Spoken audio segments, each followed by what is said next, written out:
का स्टार्ट होता है और हमें पता चलता है कि बहुत हजारों पहले चीन के अंदर हेल यानी जहन्नुम का दरवाजा खुल गया था, जिसकी वजह से यहाँ चाइना में बहुत से डीमंस ने अटैक करना शुरू कर दिया था और अब ये डीमंस इंसानों को मार मार कर चीन में तबाही फैला रहे थे। और अब चीन का एक अमीर आदमी अपनी फैमिली को बचाने के लिए बहुत से डीमन स्लेयर्स को हायर करता है, यानी वो लोग जो डीमंस को मार सकते थे। और इस वक्त बहुत से डीमन स्लेयर्स मैजिस यानी जादूगर थे। यहाँ अब हम इस पैलेस के अंदर बहुत से डीमन स्लेयर्स यानी डीमन हंटर्स को देखते हैं, लेकिन वो सब के सब बहुत ही बुज़दिल लग रहे थे, क्योंकि वो ये सोच रहे थे कि किसी न किसी तरह डीमन रुक जाए और उन पर अटैक ना करे। जबकि उनमें से एक डीमन हंटर जिसका नाम जेड है, जो कि इस मूवी की मेन कैरेक्टर भी है, सिर्फ वही उस डीमन का इंतजार कर रही थी और उससे लड़ना चाह रही थी। लेकिन यहाँ मिस्ट्री ये थी कि जहाँ सब लोग डीमन से इतना लड़ रहे थे, तो एक वही क्यों डीमन का इंतजार कर रही थी, जिसके बारे में हमें मूवी में आगे पता चलेगा। और अब हम देखते हैं कि अचानक उसे फील हो रहा था कि डीमन यहाँ आने वाला है,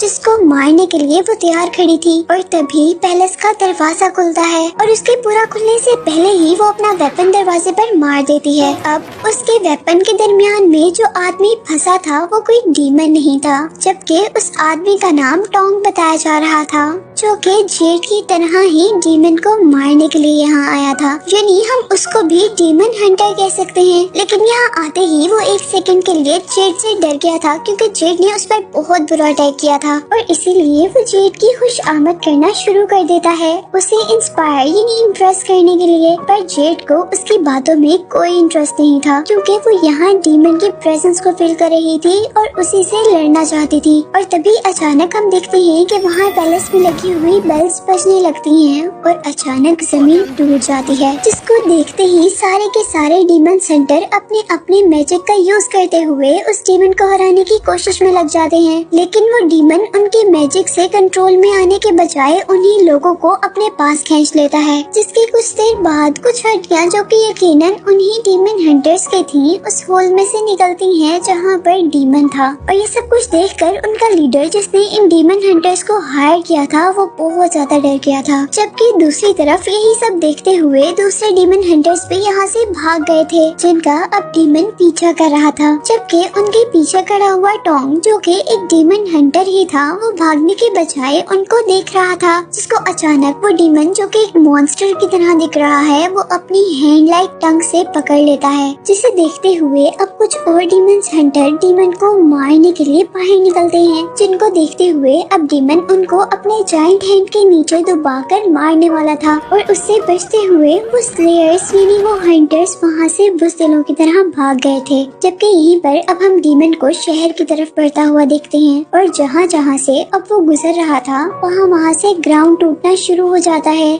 जिसके रिजल्ट में पूरे शहर में ऐसा फील हो रहा था कि वहाँ पर अर्थक्वेक आ रहा हो, जिससे डर कर लोग अपनी जान बचाने के लिए एक महफूज मकाम की तरफ भाग रहे थे। और वो डीमन सारी बिल्डिंग्स को गिराता हुआ लोगों के रश तक पहुँच गया था। और यहाँ डीमन हंटर्स अपने आखिरी अटैक के लिए शहर के एक बहुत बड़े ब्रिज तक पहुँचे थे और इनके अब इस मैजिक अटैक से वो डीमन अपने आप को रिवील करते हुए पानी में से अपने आप को बाहर निकालता है। और उसके बाहर निकलते ही हमें पता चला था कि टोंग जिसको उस डीमन ने खा लिया था वो असल में अभी तक मरा नहीं था, क्योंकि इस वक्त हम उसको डीमन की बैक पर बैठा हुआ देख रहे थे और वो उस वक्त डीमन को कंट्रोल करने की कोशिश कर रहा था ताकि वो आगे तबाही न फैला सके। जबकि वो डीमन बाहर निकलते ही डीमन स्लेयर्स के लीडर को खा जाता है, जिसके बाद हम देखते हैं कि वो मॉन्स्टर यानी वो डीमन सब चीजों को तोड़ता हुआ अपने सामने आने वाले लोगों को खाता जा रहा था। जिस दौरान वो अपने ऊपर बैठे हुए टोंग को भी अपने ऊपर से नीचे गिरा देता है। और अब यहाँ पर एंट्री होती है जेड की, जो कि अब डीमन पर अपने पॉइजनस एरो से अटैक करने वाली थी। जिस दौरान वो डीमन भी गुस्से से चिल्लाते हुए लोगों को खाता जा रहा था। और अब जैसे ही वो डीमन एक आदमी को खाने लगता है तो हम देखते हैं कि टोंग उस आदमी को बचाने के लिए जाता है। और जैसे ही टोंग उसे बचाने के लिए जंप करता है तो जेड का एरो डीमन के बजाय टोंग को लग जाता है, जिसकी वजह से वो भी अब जमीन पर जा गिरा था, जहाँ एक ओल्ड लेडी ने उसे गलत आदमी समझकर स्लैप कर दिया था। जबकि दूसरी तरफ अब वो लड़कियाँ उस अटैक को छोड़कर डीमन पर दूसरा अटैक करने वाली थी। और जैसे ही वो उसकी आई पर अटैक करती हैं तो फाइनली डीमन मर जाता है और अब जेड उस क्रिएचर की बैक पर चढ़कर उसकी बैक पर कट लगाती है और टोंग जल्दी से जंप करते हुए जेड को क्रिएचर के ऊपर से उतारते हुए उसे उस क्रिएचर के पॉइजनस ब्लड से बचाता है। और यहीं पर हमने देखा था कि जैसे ही उसका ब्लड दूसरे आदमी के फेस पर गिरा था तो उसका फेस जलने लगा था, यानी उसका ब्लड बहुत ज्यादा खतरनाक था।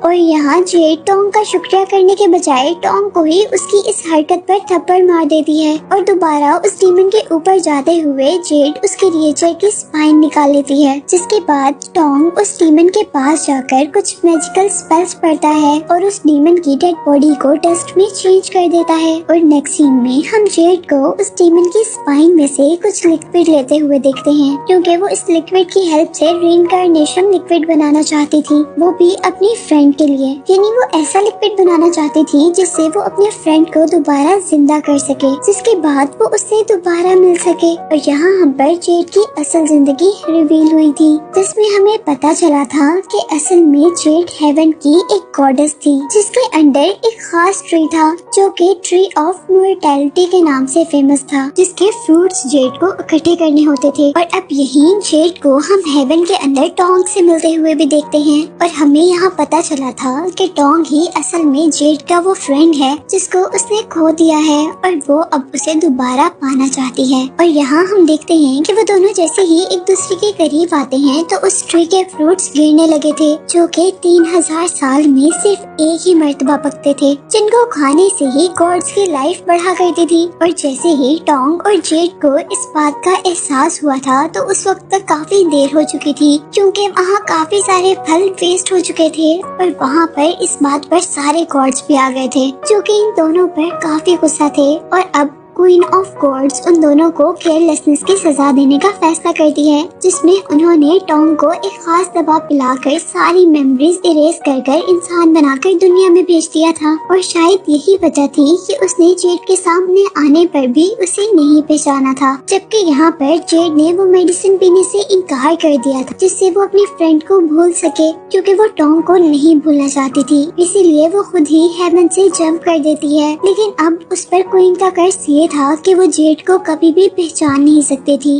और उसे टोंग को खुद ही जमीन पर ढूंढकर उसे सब कुछ याद करवाना होगा। और अब बहुत सालों की मेहनत के बाद वो अपने फ्रेंड को ढूंढने का रास्ता निकाल रही थी, जिसके लिए अब उसे एक बहुत बड़े डीमन की स्पाइन चाहिए थी, जो कि इस डीमन को मारकर उसे मिल चुकी थी। लेकिन अभी भी उसके मैजिक में एक चीज कम थी, जो कि एक साइक्लॉप की आँख थी। और यहाँ साइक्लॉप वो क्रिएचर होते हैं जिनके पूरे फेस पर सिर्फ एक ही आई होती है। यही इसके बाद हमें टोंग को दिखाया जाता है, जो कि जंगल में था, जिसके सामने से एक काफिला गुजर रहा था। और कैरेज के अंदर हम बहुत ही खूबसूरत लड़कियों को देखते हैं, जो कि असल में डीमंस थी, जिनको टोंग ने पहली ही नजर में पहचान लिया था, जबकि वो डीमंस भी जान गई थी कि टोंग कोई आम इंसान नहीं है, बल्कि एक बहुत ही पावरफुल इंसान है, क्योंकि उन डीमंस को टोंग के इर्द गिर्द एक गोल्डन लाइट नजर आ रही थी। और यहीं पर एक ग्रीन ड्रेस डीमन टोंग को देखकर उसे पहचान जाती है और यहाँ उसे याद आता है कि टोंग उसका सेवियर है, यानी एक मर्तबा टोंग ने उसकी जान बचाई थी। और टोंग के इस दुनिया के पास्ट के बारे में हमें पता चलता है कि हेवन से आने के बाद वो एक ड्रैगन था जिसने डीमंस को मारा था और यहीं पर उसने एक बहुत ही बड़ी इवल क्रिएचर को बुद्धा स्टैचू के नीचे कैद भी कर दिया था। और यहीं पर हम देखते हैं कि उस क्रिएचर का एक बेबी उस क्रिएचर के मुंह से बाहर निकल कर आ गया था और यहाँ टोंग ने उसे देख भी लिया था, पर उस बच्चे को मारने के बजाय उसने उस बच्चे को वहाँ से दूर किसी इलाके में जिंदा छोड़ दिया था। वो डीमन हमें छोटा सा स्नेक नजर आ रहा था और यहाँ हमें पता चला था कि ये ग्रीन ड्रेस में जो लड़की है वही स्नेक डीमन है, जो कि टोंग को बहुत से सालों के बाद देखकर बहुत ज्यादा हैरान थी। और उसे यहाँ पर रियलाइज हुआ था कि उसकी जिंदगी टोंग की ही दी हुई है और वो उसकी जिंदगी की मकरूज है। और अब इसके बाद हम उन तीनों डीमंस को एक पैलेस में देखते हैं, जहाँ उन तीनों के फादर, जो कि डीमन लॉर्ड हैं, वो उन तीनों पर बहुत ज्यादा गुस्सा हो रहे थे, क्योंकि उनका प्लान जो खराब हो गया था। और हमें पता चला था कि असल में उनका प्लान किंग को मारने का था, जिसके बाद वो पूरी दुनिया को अपना स्लेव बना सकते थे, यानी अपना गुलाम बना सकते थे। लेकिन यहाँ किसी अननोन पावर ने उन डीमंस को किंग से दूर कर दिया था, जिसकी वजह से वो उसको नहीं मार पाए थे और उनका प्लान फेल हो गया था। और अब डीमन लॉर्ड अपना प्लान चेंज करने का सोच रहे थे, जिसमें उनको एक इंसानी लड़की की जरूरत थी, जिसको उस किंग के इर्द गिर्द कोई भी पावर ना पहचान पाए और वो लड़की उनका वो सारा काम कर दे। और उनकी बात सुनते ही हम यहाँ इन तीनों खूबसूरत लड़कियों को उनकी असल डीमन फॉर्म में देखते हैं, जहाँ एक डीमन एक अजीब से स्पाइडर में चेंज हो गई थी, यानी वो स्पाइडर डीमन थी, जबकि दूसरी एक डॉग लाइक क्रिएचर में चेंज हो गई थी और वो लोग बच्चों को खा रहे थे ताकि वो लॉन्ग टर्म तक जिंदा रह सके। और अब नेक्स्ट सीन में हम दोबारा टोंग को देखते हैं, जो कि मॉन्क बनना चाहता था, यानी बुद्धिस्ट का लीडर बनना चाहता था, जिसके लिए उसे अपने सारे बाल उतारने थे। लेकिन जब भी वो ये काम करने लगता था तो उसके बाल आयरन यानी लोहे की तरह अकड़ जाते थे। और यहाँ अब टोंग के मास्टर एक एक्स लेकर उसके बालों को काटने की कोशिश कर रहे थे, लेकिन उसके बाल तो नहीं कटते बल्कि वो एक्स ही टूट जाती है। यहाँ पर टोंग बहुत ज्यादा उदास हो गया क्योंकि वो दुनिया में आने के बाद हमेशा से एक मॉन्क बनना चाहता था। अब वो परेशान था कि वो ऐसा क्यों नहीं कर सकता था। और यहाँ पर टोंग के मास्टर्स में से एक मास्टर उसे कहता है कि ऐसा भी तो हो सकता है कि पिछली लाइफ में गॉड्स तुमसे नाराज हों और इसीलिए अब वो तुम्हें मॉन्क ना बनने दे रहे हों। जिसको सुनते ही वो उनसे पूछता है कि अब मुझे क्या करना चाहिए, और वो उसे सजेस्ट करते हैं कि तुम्हें टेम्पल में जाकर गॉड से माफी मांगनी चाहिए। और जैसे ही वो गॉड से माफी मांगने के लिए टेम्पल के अंदर जाता है तो सारे बुद्धा स्टैचू यानी गॉड्स के स्टैचू अपना मुंह दूसरी तरफ फेर लेते हैं, जिससे उसे ये बात कंफर्म हो गई थी कि गॉड उससे बहुत ज्यादा नाराज है, यानी उसने अपनी जिंदगी में कुछ ऐसा किया है जो कि बहुत बुरा था। लेकिन वो इस बात पर कंफ्यूज था कि उसने आज तक किया क्या था, क्योंकि उसने तो आज तक कोई भी बुरा काम नहीं किया था। और इसीलिए अब वो गॉडेस ऑफ मर्सी के पास जाता है और उससे बहुत ज्यादा प्रे करने के बाद वो उसे ये कहता है कि मुझे बताएं कि मेरा कसूर क्या है। और यहाँ सारे गॉड्स में से सिर्फ गॉडेस ऑफ मर्सी ही उसकी बातों का जवाब देती है। और यहाँ वो उसकी बातों के जवाब में कहती है कि तुम्हें अपने पास्ट की सच्चाई को जानने के लिए एक साइक्लॉप को मारना होगा, यानी एक आंख वाले डीमन को मारना होगा। और इससे पहले कि वो गॉडेस ऑफ मर्सी की बातें समझ पाता, उतनी ही देर में टेम्पल के अंदर बुद्धिस्ट आ जाते हैं, जो कि बुद्धा स्टैचूज को उल्टा हुआ देखकर बहुत ज्यादा परेशान हुए थे। और अब वो उस आदमी को नुकसान पहुंचाना चाहते थे जिसने उनके गॉड्स को नाराज किया था। और जैसे ही उनको पता चलता है कि ये काम टोंग का है तो वो उसे पकड़कर मारना शुरू कर देते हैं। और इतनी ही देर में यहाँ पर एक रिच लेडी की एंट्री होती है और उसके यहाँ आने पर पता चलता है कि यहाँ पर जितने भी बुद्धिस्ट मॉन्क यानी बुद्धिस्ट के लीडर्स आए थे वो उसके कहने पर आए थे, क्योंकि उसने यहाँ पर कुछ प्रेयर्स करवानी थी। लेकिन उसका काम लेट होने की वजह से उसको बहुत ज्यादा गुस्सा आ जाता है और वो अपने सोल्जर्स को सारे मॉन्क्स को मारने के लिए कहती है, जिसको टोंग के मास्टर रोकने के लिए आगे बढ़ते हैं। लेकिन यहाँ पर एक सोल्जर उसके हेड पर अटैक कर देता है, जिससे उसे काफी पेन होता है। लेकिन हैरत की बात ये थी कि अब उसके सर से एक अजीब किस्म की गोल्डन लाइट निकलना शुरू हो गई थी और इसी के साथ आसमान में सारे बादल भी इकट्ठे हो गए थे और यहाँ पर बिजली भी चमकने लगी थी। और तभी हम देखते हैं कि आसमान से तेज रोशनी उसके सर तक आती है और वो मॉन्क एक बहुत बड़े मॉन्स्टर में चेंज हो जाता है। वो यहाँ पर सारे सोल्जर्स को मारकर दूर फेंक देता है, जबकि टोंग उसे देखकर बहुत ज्यादा खुश था क्योंकि उसे उसके लीडर बहुत पावरफुल लग रहे थे। और यहाँ पर वो ओल्ड मैन टोंग को बताता है कि वो असल में कोई मॉन्क नहीं है, बल्कि वो टोंग का फ्रेंड है जो कि हेवन से आया है। और वो क्योंकि टोंग को और मुसीबत में नहीं देख सकता और इसीलिए वो टोंग को दोबारा हेवन में ले जाने के लिए हेल्प करने के लिए आया था। लेकिन यहाँ टोंग को उसकी बातें बिल्कुल भी समझ नहीं आ रही थी, इसीलिए वो मॉन्स्टर उसके हेड पर हाथ रखता है और उसे उसके पास्ट के बारे में दिखाता है, जहाँ वो हेवन का एक गॉड है जिसको क्वीन ऑफ गॉड ने कर्ज देकर दुनिया में भेजा था। और साथ ही उन पर ये भी कर्ज था कि वो अपने फ्रेंड्स की शक्ल भी नहीं पहचान सकते। और ये देखते साथ ही जैसे ही टोंग पीछे मुंह करता है तो उसका फ्रेंड भी अब इंसानी शक्ल में चेंज हो चुका था और वो अब टोंग से कहता है कि तुम्हें अब जल्दी से एक साइक्लोप को मारना होगा जैसे गॉड ऑफ मर्सी ने कहा, और तभी तुम्हारा कर्ज खत्म होगा, जिसके बाद ही तुम्हें अपने फ्रेंड की ट्रू आइडेंटिटी यानी ट्रू शक्ल पता चलेगी। और यहीं दूसरी तरफ अब हम डीमन लॉर्ड को देखते हैं जिसकी नजर अब टोंग पर थी, जिसने इस डीमन लॉर्ड को बहुत सालों तक बुद्धा स्टैचू के नीचे कैद रखा था और अब वो उससे बदला लेना चाहता था। इसीलिए वो अपनी डॉटर्स यानी अपनी बेटियों से कहता है कि तुम टोंग की फ्रेंड को पकड़ कर लेकर आओ और हम अपना प्लान उसी के जरिए पूरा करेंगे। लेकिन यहाँ पर स्नेक डीमन उसकी बात से बिल्कुल भी एग्री नहीं कर रही थी, पर वो उसके आगे कुछ बोल भी नहीं सकती थी। इसीलिए वो मान तो जाती है, पर उसे अपने सेवियर को नुकसान पहुँचाते हुए गिल्ट फील हो रहा था। और अब नेक्स्ट सीन में हम सोल्जर्स के एक काफिले को देखते हैं जिसे एक वॉरियर लीड कर रही थी जिसका नाम था एंग्री मुस्टैच। और वो जैसे ही एक रेस्टोरेंट पर खाना खाने आती है तो हमें पता चलता है कि वो रेस्टोरेंट टोंग का है। लेकिन यहाँ क्योंकि उसने नया रेस्टोरेंट बनाया था तो इसीलिए उसे कुछ भी फूड बनाना नहीं आता था, जिसकी वजह से एंग्री मुस्टैच को बहुत ज्यादा गुस्सा आ गया था और वो अपने आप को एक हॉक में चेंज करते हुए टोंग को डराती है क्योंकि उसे किसी भी हाल में फूड चाहिए था।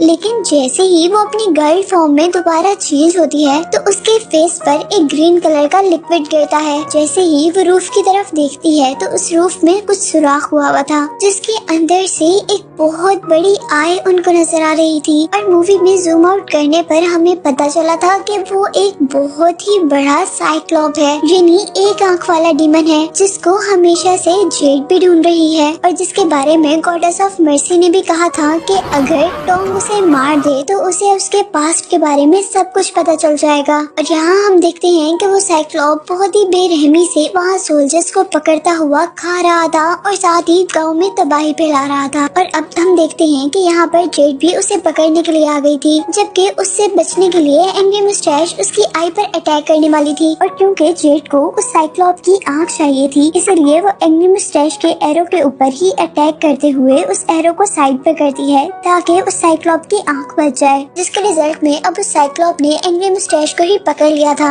लेकिन उस लड़की ने भी हार नहीं मानी थी और अपने स्वॉर्ड से उसके बड़े से मुंह के अंदर अटैक कर दिया था, जिससे उस साइक्लोप को बहुत ज्यादा पेन हुआ था और उसकी पावर कम हो गई थी। और इसी तरह नीचे खड़े हुए सारे लोगों को मौका मिल गया था उस साइक्लोप पर अटैक करने का, जिनके अटैक को बर्दाश्त करते हुए अब वो साइक्लोप एंग्री मुस्टैच को वहाँ से बहुत दूर फेंकता है। लेकिन टोंग जल्दी से उस लड़की को बचा लेता है और यहाँ जेड जैसे ही उस साइक्लोप के सर पर अटैक करती है तो उस साइक्लोप को गुस्सा आ जाता है और वो अपनी नीचे से अब टोंग को पकड़ लेता है। और यहाँ पर टोंग अपने उन अजीबोगरीब बालों का यूज करता है जो कि हमेशा से लोहे में चेंज हो जाते थे। और अब हम देखते हैं कि वो सब लोग साइक्लोप से बचते हुए भाग रहे थे कि तभी जेड एक प्लान बनाती है। वो लोग टोंग के बालों को देखकर ये सोचते हैं कि क्यों ना हम उसके बालों का यूज करते हुए उस साइक्लोप पर अटैक करें। और अब वो फाइनली टोंग की हेल्प से उसे मार देते हैं, जिससे गॉड ऑफ मर्सी के कहे के अकॉर्डिंग अब टोंग ने ही उस साइक्लोप को मारा था। जबकि दूसरी तरफ हम देखते हैं कि जेड ने उस साइक्लोप की आंख ले ली थी और वो अब अपने साथियों के साथ अपनी लैब में पहुंचती है। और जैसे ही वो अपनी मशीन के अंदर उस आई को डालती है तो वहाँ पर एक प्रोजेक्शन स्टार्ट हो जाती है जिसमें उस पर रिवील होता है कि टोंग ही वो आदमी है जिसको वो हजारों साल से ढूंढ रही थी। और यहीं पर हम देखते हैं कि टोंग भी उस लैब के अंदर आ गया था और टोंग भी वो सब कुछ देखकर बहुत इमोशनल हो गया था और आखिर वो दोनों मिल ही गए थे। लेकिन तभी हम यहाँ पर डीमन लॉर्ड को देखते हैं जो कि हमेशा से टोंग से अपना बदला लेना चाहता था। और इससे पहले भी हमने देखा था कि उसने प्लान बनाया था कि वो जेड की हेल्प से अब अपने उस गंदे प्लान को पूरा करना चाहता था जिसमें वो पूरी दुनिया को अपना गुलाम बनाना चाह रहा था।